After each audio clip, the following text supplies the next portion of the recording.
مرحبا، أنا عصام أباظة مهندس صوت. رح أعطيكم بعض نصايح عن تسجيل الصوت الخارجي مع الفيديو.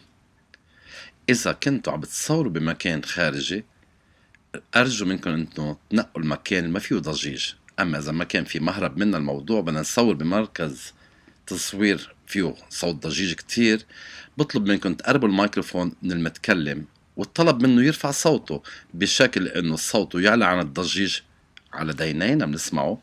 أما إذا بدنا نتابع الميتر، تأكدوا إنه صوته عم بيعلى عن مستوى الضجيج بين 3 شخطات و6 شخطات. وإذا كنتوا عم بتصوروا بموقع خارجي وفيه هوا والطقس عاصف كتير، بكاميرتنا بعض من الكاميرات مزودين بفلتر بيسمح لنا إنه نلغي اللو فريكونسيز، ذبذبات المنخفضة. شغلوا تهربوا من صوت صدمات الهواء.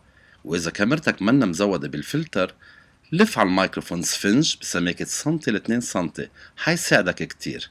إن شاء الله هالنصايح عجبوكم واستفدتوا منهم. راقبونا باستمرار على موقعنا.